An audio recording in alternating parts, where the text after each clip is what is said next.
C'est plus que compliqué. Ça fait presque une demi-heure que je fais la queue. On est limité à 30 €. Voilà, ça sera mieux que rien. Je vois aucune indication de prix sur les panneaux d'affichage, donc je suppose que la station doit être vide ou fermée. Si ça continue dans les jours à venir, moi je vais arriver à un moment donné où mes voitures elles vont plus pouvoir tourner, elles vont être obligées de rester sur le parking. Je vais devoir remettre mes moniteurs au chômage technique et ça va faire que affaiblir, alors pas moi spécialement, mais globalement une profession qui est déjà en difficulté. Ouais, vous avez entendu des automobilistes là, qui patientent, qui attendent dans l'ouest de la France, parce que aujourd'hui, ce sont les professionnels du BTP, bâtiments et travaux publics, qui sont mis en tête de bloquer les dépôts pétroliers. Oui, ce sont des patrons qui bloquent et pas des salariés. Pour une fois, ce sont les patrons du BTP qui bloquent ces dépôts. Pourquoi ? Parce qu'ils contestent la volonté du gouvernement de supprimer un avantage fiscal dont ils bénéficient sur le gasoil non routier, le GNR. Alors, ils se mobilisent depuis quelques jours dans l'ouest de la France. Ce matin, des gendarmes sont intervenus pour débloquer le dépôt de Vernes-sur-Sèche. C'est en Ille-et-Vilaine, non loin de Rennes. Il reste donc, selon les informations, 3 dépôts encore bloqués, Brest, Lorient et Le Mans. Alors le problème, c'est que ces opérations provoquent des ruptures de stock, de carburant. Dans la région ouest, il y aurait 400 stations-service concernées parce que, il y a bien sûr ce blocage, mais surtout, les automobilistes, on est un peu responsable aussi de la pénurie parce qu'on anticipe et on va faire le plein de peur de se retrouver à sec. Et donc, ça accélère en fait la pénurie. On a connu ça à chaque mouvement social maintenant d'importance. Il y a des blocages de dépôts. On peut d'ailleurs penser qu'il y en aura sans doute à partir de jeudi. Ça pénalise bien sûr avant tout les professionnels de la route, mais tout à chacun dans les déplacements, notamment hors zone urbaine. On a besoin à tout prix de sa bagnole. Alors qu'est-ce qu'on fait ? Est-ce que il faut effectivement envoyer la gendarmerie à chaque fois qu'il y a un dépôt de pétrolier ? Y a-t-il un vrai risque de pénurie dans les prochains jours ? 3216 rmc.fr. Et vous, les professionnels du BTP, c'est le moment de nous dire aussi, visiblement vous en avez gros sur la patate, parce que le renchérissement, si tu veux, du coût de ce fameux gasoil rouge, c'est ça qui vous pénalise. Et c'est pour ça que vous bloquez, parce que le surcoût à prévoir, c'est entre 750 et 900 millions d'euros, si j'ai bien vu. Hein, mais on voit bien qu'à chaque fois, le carburant dans un pays qui roule encore beaucoup, c'est important. L'année dernière, les gilets jaunes sont partis sur les ronds-points après la taxe carbone et l'augmentation des prix à la pompe. Eh bien là, on est toujours dans la même problématique. Jérôme Marty. Ben moi, il se trouve que j'ai un ami très proche qui est dans le BTP. Et donc, je l'ai appelé hier soir pour demander pourquoi il y avait ces blocages. Pour que les auditeurs comprennent, je leur donne quelques chiffres. Une pelle mécanique, une grosse, une 20 tonnes à chenille, c'est 200 000 euros à l'achat. Elle consomme 200 litres par jour. Aujourd'hui, il paie le fioul, qui est identique au fioul domestique, 0,88 euros, et elle consomme donc 200 litres, on l'a vu jour, ce qui représente un coût de 177 euros. Une pelle, ça rapporte 560 euros par jour. On paie le conducteur de pelle 250 euros. Il reste donc juste 133 euros dans lesquels tu as le bénéfice et les traites. Avec l'augmentation, il va rester 32 euros. Ça veut dire qu'il restera à peine de quoi, et même peut-être pas payer les traites, et aucun bénéfice. Ça veut dire que l'ensemble des petites et moyennes entreprises du BTP vont disparaître. Les gros maigrissent et les maigres meurent. Et à terme, les gros vont bouffer les petits. Et on n'aura plus que des entreprises type Veolia, etc. Tu soutiens, toi, ce Mais oui, combat. parce que, encore une fois, on n'a pas discuté, on impose un truc tout d'un coup, et il n'y a plus que la grève pour arriver à ouvrir des discussions dans des entreprises qui sont là menacées de disparition. Donc ils ne peuvent pas faire autrement. Ce qui est assez paradoxal pour un gouvernement qui cherche de la croissance et qui se dit pro-entreprise et qui cherche de l'argent. Donc si tu veux, c'est là où on a le capital, il faut de l'argent pour l'école. Le gouvernement cherche de la croissance, mais ce que cherche Bercy, c'est d'abord des économies. Et pour ça, il n'y a rien de mieux qu'un haut fonctionnaire derrière son fichier Excel et qui joue les colonnes sur un fichier Excel. Voilà, c'est ça le problème. C'est que si on avait un État stratège qui, oui, certes, veut faire des économies parce qu'il cherche la croissance, ok, il y a des économies intelligentes à faire probablement en France, ça, à n'en pas douter, mais il faut les faire intelligemment. Oui, mais alors où ? Parce qu'à chaque fois, dès qu'on fait des économies, ça déclenche un mouvement d'hostilité. Non, mais déjà, de toute façon, je suis navrée, la principale, mais l'unique préoccupation d'un gouvernement, ça devrait être une seule chose, réduire le chômage de masse. C'est ça le principe. Oui. Non mais je veux dire, Il tout baisse le devrait être chômage. mis Il baisse là-dessus. le chômage, Barbara. Non, le chômage de masse baisse. Non mais tu rigoles. Il baisse de 0,1,15%. Oui, mais enfin, très bien. Oui, mais enfin, c'est plus facile à dire qu'à faire. C'est plus facile à dire qu'à faire. Il y en a d'autres qui le font. Il y en a d'autres en Europe qui le font. Aux États-Unis, on le fait. Il faut avoir pas forcément avec des méthodes que tu approuverais. Non, mais un allègement des charges des entreprises. Si moi ça je l'approuverais. Il faut un petit peu penser d'abord.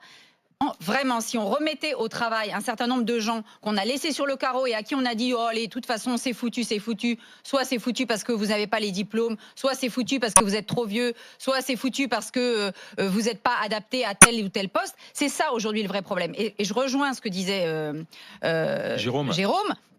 On a un vrai problème par rapport à ça, c'est-à-dire des logiques purement comptables.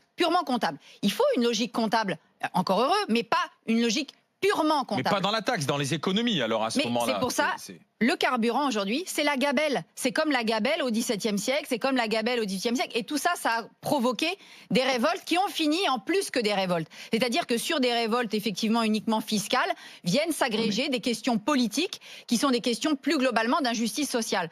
Moi, j'ai pas un discours marxiste, sur les injustices sociales, mais il y a une réalité d'un pays non, mais il y a des réalités de ressenti d'injustice et qui ne sont pas que des ressentis. Il y a des réalités d'injustice. Et ça, c'est exactement ce que vient de dire Jérôme. C'est les petits qui trinquent. Et ça, il y en a ras-le-bol, que ce soit les TPE, PME de ce pays qui forment l'économie. D'accord, mais ça, non, mais tu vois, hier, la délégation, elle était reçue à Bercy. Pour autant. Délégation de qui? De BTP. Elle a été reçue hier par Bruno Le Maire. Une fois que c'est fait, une fois que c'est décidé. Oui, mais juste aujourd'hui, si tu veux, c'est pas faux. C'est pas faux, Barbara. Non, mais c'est vrai que cette méthode à l'ancienne, c'est-à-dire qu'on veut supprimer l'avantage. Ça bloque. Finalement, on est reçu à Bercy. Alors visiblement sur l'avantage, pour l'instant, ils n'ont rien obtenu. Ils ont obtenu d'autres avancées. Ils le disent d'ailleurs sur des revendications. Donc d'ailleurs, et peut-être qu'ils vont lever les blocages dans la journée. Mais c'est vrai que c'est toujours la méthode, Anas, dans ce pays, dans ce foutu pays. Il faut bloquer, obtenir enfin une réunion à Matignon, à Bercy ou à Matignon, et peut-être obtenir des choses. Anas, tu soutiens les BTP là, les artisans de BTP. Tu soutiens les patrons, Anas? Non, bon après, moi je soutiens les petits artisans qui sont largement mobilisés. C'est la CAPEB qui porte aussi ce mouvement-là. Va falloir se dépêcher parce qu'à partir du 5, il y a la pétrochimie qui appelle à la grève illimitée, notamment à Feusin, Grand Puy, etc. Non, mais après, s'il faut marcher, on marchera. Enfin, je sais pas. Moi, j'ai l'impression que dans ce pays, vaut mieux pas qu'il y ait une catastrophe parce que les gens commenceraient à se manger entre eux dans la rue. C'est ce que tu disais tout à l'heure déjà, que les gens n'ont pas de problème d'essence particulièrement, mais qui vont siphonner les pompes. Maintenant, ce qu'il faut voir, Emmanuel Macron, le macronisme, c'est l'ABC du néolibéralisme. Le néolibéralisme, c'est la fin de l'État-providence. C'est-à-dire que la politique qu'il est en train de mener, c'est une politique pour la taxe, c'est pas néolibéral, une taxe. Écoutez, ce qu'il est en train de faire, c'est-à-dire le déclassement d'une partie notamment des petits commerçants, etc., de ce qu'on appelle soit la petite bourgeoisie, soit la classe moyenne supérieure, ça rappelle une similarité avec le mouvement des Gilets jaunes. Le mouvement des Gilets jaunes, il a émergé notamment, on disait, de petits patrons, petits artisans, en fait, qui avaient peur d'être déclassés. Et le néolibéralisme est en train de porter Macron, c'est un néolibéralisme, en fait, qui donne la priorité aux grandes fortunes, aux grands patrons de ce pays-là. Il n'y a qu'à voir le CICE, les rapports sur le CICE. C'est pas Macron, hein. Écoute, même s'il était dans l'équipe. Oui, il était président, il était ministre de l'économie. C'est l'ANI de 2013. François Hollande et c'est une majorité socialiste. C'est l'ANI de 2013 et dans l'ANI de 2013, c'est Emmanuel Macron qui souffle fortement l'idée du crédit impôt compétitivité et c'est lui qui le double en 2019. C'est-à-dire que même les rapports, je termine là-dessus. Un pays qui consacre 57% de sa richesse à de la dépense publique, un record dans le monde, c'est un pays néolibéral. Donc alors qu'est-ce qu'on doit dire de tous les autres pays? Non mais Emmanuel Macron, il est là que depuis 2 ans, mais tu vois très bien qu'à un moment donné, lorsque tu commences à découper l'hôpital public morceau par morceau, lorsque tu es en train de découper le ferroviaire morceau par morceau, lorsque tu es en train d'essayer de faire le scolaire supérieur, les études supérieures avec du tri sélectif, etc., social, etc. On voit qu'il est en train ce sont des commissaires priseurs en fait de l'ensemble des acquis sociaux du mouvement ouvrier, mais également des acquis que pouvait avoir une partie des petits commerçants. Oui, c'est un avantage fiscal. Quand tu passes de 80 centimes à 1,40 €, à un moment donné, c'est normal, un petit artisan dans le monde. Juste terminer pour laisser la parole à Jérôme. Un artisan, il a dit, il perd 10 000 € par an quasiment sur cette taxe-là. Donc on comprend que derrière, il se mobilise. Très rapidement, là où on peut le rejoindre, c'est qu'effectivement, on favorise la finance, on on favorise les grandes entreprises. Or, à un moment où on veut, où tout le monde s'aperçoit que les maires souffrent, que les municipalités souffrent, qu'est-ce qui va se passer? Qu'est-ce que c'est les BTP à la campagne? La plupart du temps, c'est les petites et moyennes entreprises, et quand il y a des appels d'offres, c'est eux qui répondent. Et c'est pour ça qu'on refait les voiries, qu'on refait les marchés comme ça, de publics, etc., avec peu de coûts. Quand il restera que les gros, vous croyez que les mairies vont pas plus souffrir? Il y aura plus de concurrence. C'est eux qui vont faire les prix. Donc on va encore plus flinguer la ruralité. Alors on va écouter David, il nous appelle de la Sarthe, il est du côté du Mans. Donnez votre avis au 32-16. Les grandes gueules. David, bonjour. Oui, bonjour. Bonjour, on se demande là où ça en est, les stations essence, la pénurie. Vous du côté de la Sarthe, sur l'ouest, où vous en êtes? Alors dites-nous. Eh ben justement, je vais vous expliquer. Déjà, je vais vous remercier pour votre émission. Merci. Et une deuxième chose, c'est que j'ai beaucoup de mal avec les propos d'Anas, mais je vais lui dire pourquoi. Alors en fait, moi cette nuit, je suis parti sur le Mans chercher ma palette, donc ma marchandise pour mon poisson. Oui. J'ai fait le tour du Mans. Il n'y a plus une seule goutte de gasoil sur le Mans. Ah donc oui. j'ai pu rentrer à la maison. Le camion a commencé à tousser en rentrant à la maison, c'est-à-dire que je n'ai plus rien. Donc il va falloir qu'on m'explique comment je fais moi demain. Demain, je ne peux pas aller travailler. J'ai une perte de chiffre d'affaires. Et cette nuit, j'ai acheté pour 1 000 € de cam. Mince. Comment on s'en sort de ça? Ah oui. Vous êtes poissonnier, Comment on s'en artisan. sort Ah, c'est ça? Comment? Vous êtes poissonnier, artisan. Ouais, c'est ça, ouais. Mais vous savez que ceux qui se battent et qui bloquent, ils le disent qu'ils le font aussi pour vous, parce que ils sont comme vous, ils sont artisans du BTP et ils vont avoir un enchérissement de leurs coûts et du coup ils pourront plus vivre, David. C'est pour ça qu'ils bloquent. Hein. C'est pas les syndicats, ça n'a rien à voir avec la réforme des retraites, David. David, une question. Si votre poisson, là, je sais pas, je pense que vous vendez plusieurs variétés, mais si sur chaque poisson vous étiez taxé, par exemple, de 20% ou 25% supplémentaires sur votre poisson, bah peut-être que derrière vous bloqueriez, bah, puis si peut-être les travailleurs du BTP, ils diront dans l'autre sens que c'est pas possible, que derrière eux ils ont des chantiers, que vous les empêchez, que c'est du manque à gagner. Le blocage, c'est une bonne chose.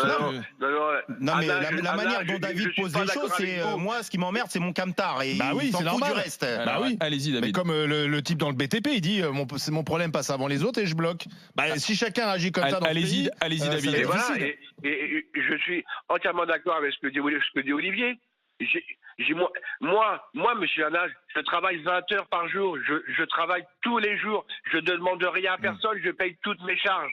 Alors pourquoi on va m'empêcher de travailler? Il y a eu le problème avec les gilets jaunes. J'ai perdu de l'argent avec les gilets jaunes. Ça recommence encore aujourd'hui. Et là, sur la fin de la semaine, ça va être comment? Vous avez voté pour qui, David, en 2017? C'est toujours pour vos acquis. Mais vous pensez quand, petit patron? Mais fermez votre poissonnerie et puis allez sur sncf.com et vous posez votre CV si la SNCF c'est si bien. Faut arrêter 5 secondes. Mais c'est n'importe quoi. La différence, c'est que lui, il n'est pas protégé comme toi, Anas. Qu'il aille se protéger, alors à SNCF.com, mettez votre CV, allez vous protéger. Venez profiter des villas et des paradis fiscaux des cheminots. Venez vivre dans le train gratuit. Arrêtons 5 secondes. Ne caricature pas, c'est pas ce que dit David. Caricature, il nous parle de privilèges. Mais c'est moi qui est en train de bloquer. Lui veut simplement bosser. Excuse-moi, Anas. Tu peux le comprendre, ça? Enfin, c'est quand même un petit patron. Mais David, il est en face de petits patrons. Mais il a envie simplement de bosser. Mais on lui explique que les petits patrons qui se mobilisent, ils se mobilisent contre la hausse des taxes et notamment justement, dans un instant, David, merci et vraiment bon courage à vous. Et je vous envoie un t-shirt des GG. Dans un instant, justement, sont les représentants de ces artisans du BTP, petits patrons du BTP, bâtiments et travaux publics, qui vont nous expliquer pourquoi ils en sont arrivés aujourd'hui à cette grève. J'ai beaucoup de messages qui arrivent sur internet rmc.fr, notamment notre camarade Didier Giraud, parce que tu sais, ce gasoil, ce rouge, ça concerne aussi les agriculteurs. Et là, ils sont pas tous logés à la même enseigne. Donc restez avec les GG, avec les grandes gueules, en direct sur RMC Story.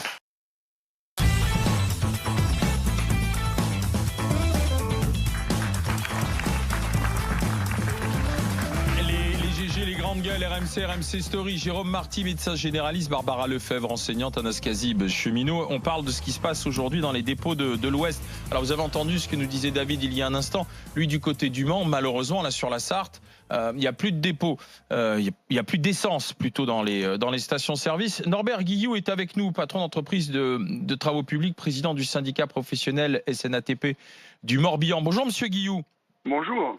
Vous vous rendez compte là de ce que vous faites là en ce moment, de ce que vous provoquez quand même comme gêne pour les automobilistes, pour les artisans qui comme vous travaillent en ce moment? Oui, je me rends compte. Si on arrive là, c'est qu'il y a des raisons. Ça fait l'année dernière, au même moment, on a fait 18 jours de grève pour la même chose. Et un an après, on se retrouve dans la même situation. Je n'ai pas arrêté d'amener des courriers pendant toute l'année à tous les ministres en leur disant ce qui allait arriver, pourquoi qu'on n'était pas content, et patati et patata. Alors expliquez-nous, en quoi consiste cet avantage fiscal sur le gasoil non routier? Alors à quoi ça consiste? Aujourd'hui, on travaille avec du GNR, gasoil non routier, de la couleur rouge, c'est un produit qui est identique au gasoil que vous mettez dans votre voiture, à part qu'il est rouge pour la teinte, pour le différencier par rapport au blanc, parce que lui, le rouge, il coûte 90 centimes d'euros, et le blanc coûte 1,45 €. 55 centimes de différence, qui pour nous, aujourd'hui, représente 10% de frais supplémentaires sur notre chiffre d'affaires. Imaginez, ça veut dire qu'aujourd'hui, on nous demande 10% d'impôts, parce que ce n'est que de l'impôt, supplémentaire sur notre chiffre d'affaires. D'habitude, on parle d'impôts sur le bénéfice. Mais là, c'est sur le chiffre d'affaires. Imaginez, ce n'est du jamais vu dans la politique. Et que dit Bercy alors? Parce qu'il y a eu des consultations hier. Visiblement, il y a eu quelques avancées. Alors, il y a eu des consultations. Moi, j'étais en vidéoconférence à Rennes. J'ai refusé d'aller voir M. Bruno Le Maire parce que moi, ça fait 2 mois que je demande à voir le Premier ministre. Et toujours, voilà, je n'ai pas eu encore le rendez-vous, mais je pense qu'à un moment donné, il va bien falloir qu'il vienne me voir. Et pourquoi je ne voulais pas voir Bruno Le Maire? Parce qu'il y a 15 jours, on a été dans son bureau, on a vu Mme Valente, sa conseillère, et elle avait été claire et nette qu'elle n'aurait pas bougé. Elle n'aurait pas bougé du tout la loi de finances, le projet de loi de finances 2020. D'accord. Donc si je comprends bien, c'est combien la somme globale en fait? La somme. Combien Bercy va récupérer d'argent sur la suppression de cet avantage fiscal? Non, mais vous, l'impact, c'est plus de 700 millions à 900 millions pour l'ensemble des entreprises. Moi, pour vous donner un ordre d'idée, pour mon entreprise, nous on fait 6 millions d'euros entre les deux entreprises. 6 millions d'euros, 10%, ça fait 600 000 € tous les ans. 600 000. Alors aujourd'hui, je ne les gagne pas, donc comment je fais demain? Voilà. Mais on est toujours, c'est toujours le même problème, c'est qu'on a un gouvernement qui prend d'un côté, qui redonne de l'autre, mais ça a toujours été comme ça. Monsieur Guillou, attendez là, vous allez, attends, juste une seconde. Dernier mot, Monsieur Guillou, vous allez continuer de bloquer là pour le moment. Ah ben moi je continue, je continue de bloquer. À Lorient, Brest, Logiment Le Mans, Logiment La Rochelle sont toujours bloqués. Enfin, nous on est toujours bloqués. Jusqu'à quand? Brest aussi. Le Mans, j'ai pas entendu parler, donc ça doit être bloqué. Il y a que Verne-sur-Sèche qui, dans la nuit, débloqué par les gendarmes. Non mais. Voilà, dans la nuit. Alors, ce que je veux vous expliquer, c'est que hier, on a eu une vidéo. Moi j'étais à Rennes. Vidéoconférence avec Bruno Le Maire. J'avais mes collègues du 29, du 79, plusieurs départements qui étaient à Paris. Moi, j'ai refusé d'aller à Paris parce que c'est pas Bruno Le Maire que je voulais voir, c'est Édouard Philippe. Donc, j'ai refusé d'aller, comme j'avais été déjà il y a 15 jours, et ça n'avait apporté à rien. Je dis, je vais pas le perdre mon temps à Paris. J'ai été en vidéoconférence. On a participé à la réunion.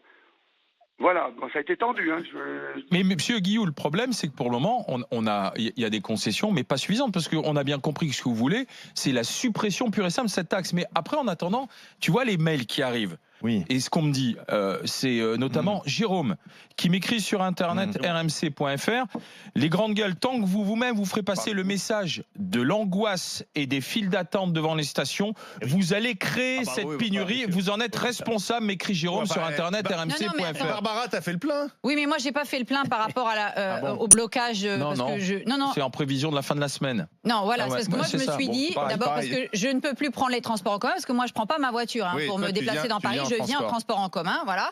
Donc là, je me suis dit, il va y avoir une grève, donc peut-être qu'il y aura blocage, mais je n'avais pas pensé à ce blocage-là. Je m'étais dit, tout le monde va utiliser sa voiture, donc tout le monde va se jeter sur les pompes à essence, donc il va y avoir pénurie, et je ne vais pas pouvoir venir bosser. Donc j'ai effectivement fait le plein, j'en suis navrée, mais effectivement, en tout cas moi, je soutiens leur action. Mais il y a une question que je me pose, mais j'ai oublié, c'est Mais il n'y a pas eu un truc qui s'appelle le grand débat avec un président qui a fait le VRP, qui a tourné partout, qui est allé dans toutes les campagnes, qui a parlé à tous les Français. Il a dû parler à des entrepreneurs du BTP dans l'Ouest et dans d'autres. Donc, je croyais que ça y est, ils avaient enfin tout compris, ils avaient pris conscience des graves fractures. C'est pas pour ça que tu arrêtes de faire des choix. Eh ben, c'est pas pour ça que justement. Non, c'est pour ça que tu discutes d'abord, tu négocies d'abord, tu concertes d'abord avant de prendre une décision, avant de laisser les gens à Bercy avec leur tableau Excel. Attends, Jérôme, actualité, tu vois, j'ai un camarade, Greg, qui me dit salut. Pour info, plus de gasoil dans certaines pompes du 78 dans les Yvelines.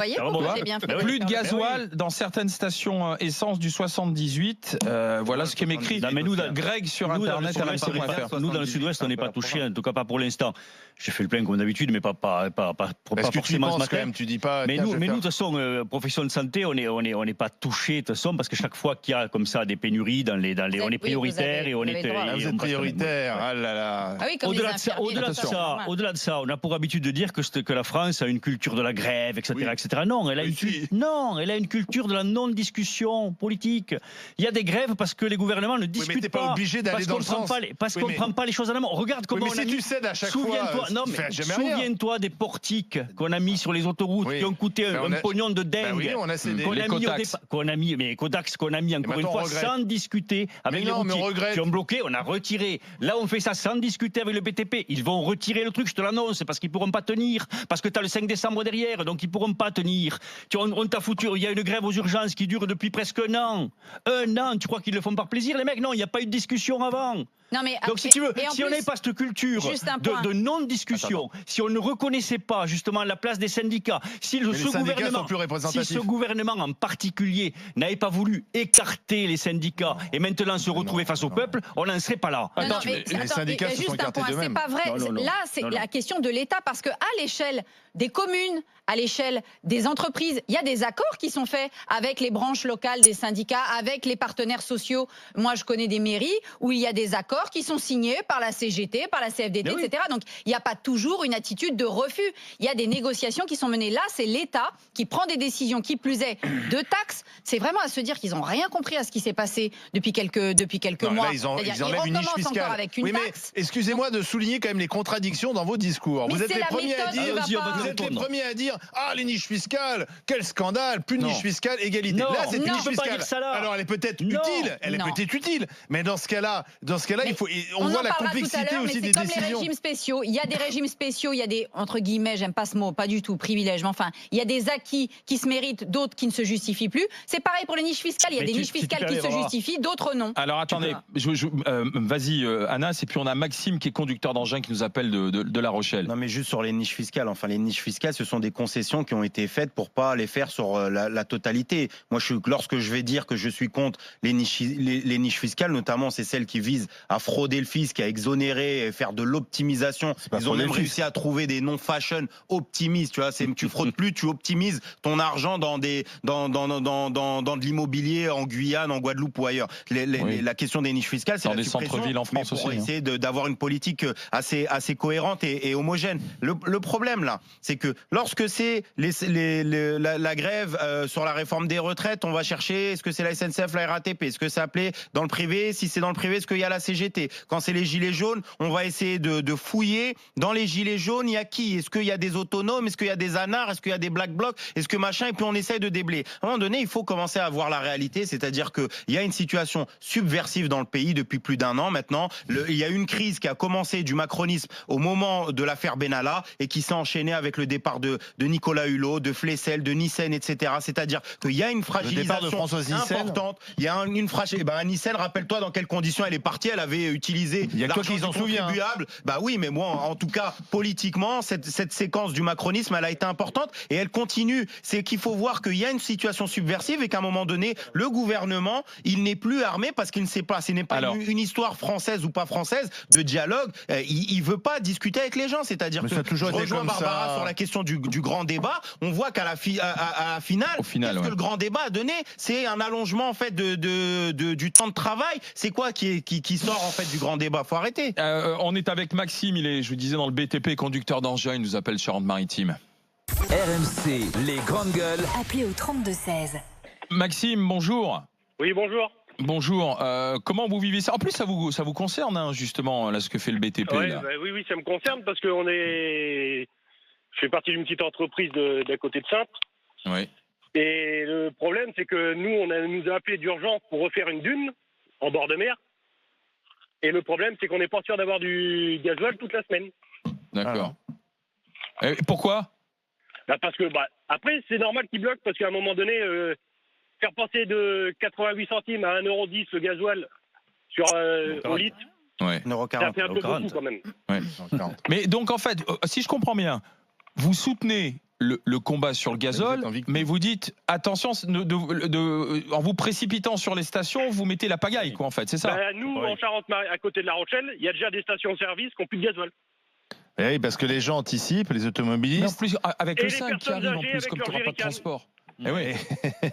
Et voilà. Les personnes âgées, mais non, mais avec les jerrycans. Ça, par contre, les jerrycans, je comprends même pas comment que ce soit encore autorisé. Mais non, mais ça, en fait, ça devrait être interdit le jerrycan. Que tu remplisses ton réservoir, je veux bien, mais que tu remplisses des jerrycans, faut pas pousser. Mais parce que tu sais pourquoi les jerrycans? Parce que tu as des gens qui ont des chauffages au fioul aussi, c'est pour ça. Ah oui, d'accord. Eh ben oui, dans les maisons, si tu veux largement, en province et autres, tu fais le plein pour mettre dans les. Là aussi, excusez-moi, mais on nous explique qu'il faut réaménager nos campagnes, réinvestir nos campagnes, aller vivre en zone rurale. Mais on voit bien qu'en zone rurale, si t'as plus d'essence, t'es mort. Mais oui, donc effectivement, tu prends des jerrycans. Mais pourquoi tu pour stocker d'aménagement du territoire? Mais non, là, tu vas pas mettre des métros partout, Barbara. C'est parce que là, tu as une conjonction de dates. Là, tu as une conjonction de dates. C'est-à-dire que si tu veux, à partir du 5, tu as des centaines, des millions de personnes qui se disent je ne vais pas avoir de train. Avec le teasing qu'on fait aussi sur les chaînes info depuis un mois. C'est la réalité. C'est pas ça. Non, mais je veux dire, en général, à la fin d'un débat, il y a toujours les chaînes info qui arrivent. Non, c'est pas la question des chaînes info, mais moi j'ai fait beaucoup de débats. Ça fait déjà 1 mois et demi que régulièrement le thème c'est alors la grève, comment elle va être? Attends, on fait monter une telle pression. Moi je vous dis un truc, elle a intérêt. Justement, je vous dis un truc, elle a intérêt d'être super la grève, parce que avec le teasing qu'on nous a fait, la saison 1 a intérêt d'être bien. Anas, on compte sur toi, parce que sinon, franchement, si en plus c'est nul, alors franchement.